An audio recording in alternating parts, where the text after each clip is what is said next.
Regional anaesthesia है उसमें ये होता है कि हम बारीक सी सुई की मदद से हम आपकी जो दो मोरों के दरमियान स्पेस होती है, इंटरवर्टिबल स्पेस, उसके ज़रिए से जाते हैं और जाने के बाद हम एक दवाई स्पाइनल कॉर्ड या हराम मगज़ के सराउंडिंग में छोड़ देते हैं, जिससे ये होता है कि पेन और प्रेशर के जो फाइबर्स हैं वो ब्लॉक हो जाते हैं, जबकि टच की सेंसेशंस फील हो रही होती हैं और पेशेंट मुकम्मल तौर पे जाग रहा होता है। ब्रेन का जो रेस्पिरेटरी सिस्टम है उसको हम मशीन के ऊपर डाल देते हैं और एक सांस की नाली के अंदर एक ट्यूब डाल के मशीन के ज़रिए से उसको ऑक्सीजन प्रोवाइड करते हैं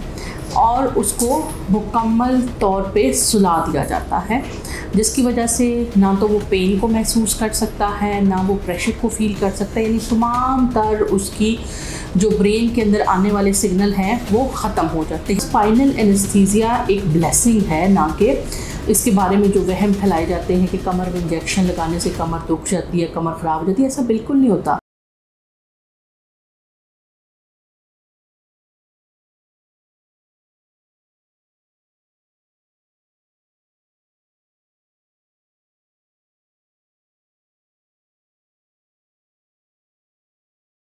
अस्सलाम वालेकुम, मैं हूँ डॉक्टर नाइला, कंसल्टेंट गायनेकोलॉजिस्ट और IVF स्पेशलिस्ट गायनी सॉल्यूशन के फोरम से। आज हमने बात करनी है कि सी सेक्शन करवाने के लिए मुकम्मल बेहोश होना बेहतर है या फिर कमर में इंजेक्शन लेना बेहतर है। मैं इस पर काफ़ी देर से बात करना चाह रही थी, क्योंकि ये हर पेशेंट का जो है वो क्वेश्चन होता है।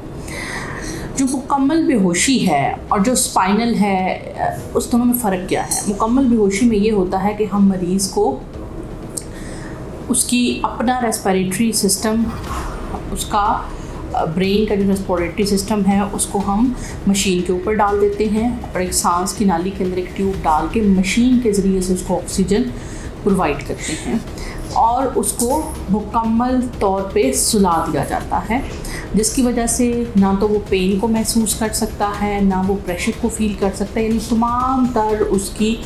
जो ब्रेन के अंदर आने वाले सिग्नल हैं वो ख़त्म हो जाते हैं, सिवाय ऑटोनॉमिक के, यानी कि आपका हार्ट बीट चलती रहती है, जो कि सेल्फ़ कंट्रोल में नहीं है, वो चीज़ें चलती रहती हैं।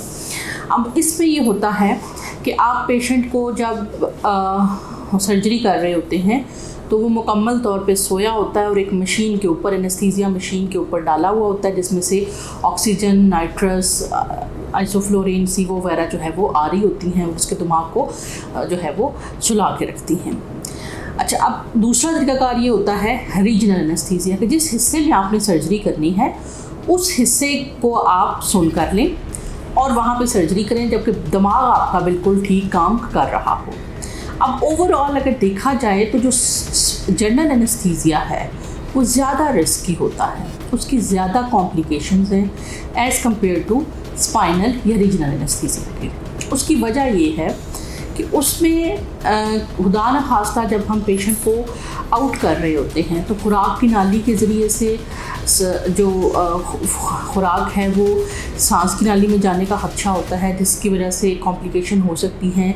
जो मुकम्मल बेहोशी है उसके लिए कम से कम 8 से 10 घंटे का खाली पेट होना ज़रूरी है। मुकम्मल बेहोशी के लिए मरीज़ को जो है वो उसके दिल के, गुर्दों के और इस तरह के तमाम टेस्ट बिल्कुल ठीक होना ज़रूरी है।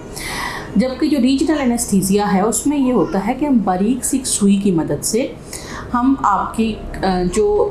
दो मोरों के दरमियान स्पेस होती है, इंटरवर्टिबल स्पेस, उसके ज़रिए से जाते हैं और जाने के बाद हम एक दवाई स्पाइनल कॉर्ड या हराम मगज़ के सराउंडिंग में छोड़ देते हैं, जिससे ये होता है कि पेन और प्रेशर के जो फाइबर्स हैं वो ब्लॉक हो जाते हैं, जबकि टच की सेंसेशंस फील हो रही होती हैं और पेशेंट मुकम्मल तौर पे जाग रहा होता है। अब जो रीजनल एनेस्थीसिया है इसने फील्ड ऑफ एनेस्थीसिया को बहुत रेवोल्यूशनाइज कर दिया, बहुत ज़्यादा उसके अंदर जो है वो एडवांसमेंट्स ले आया है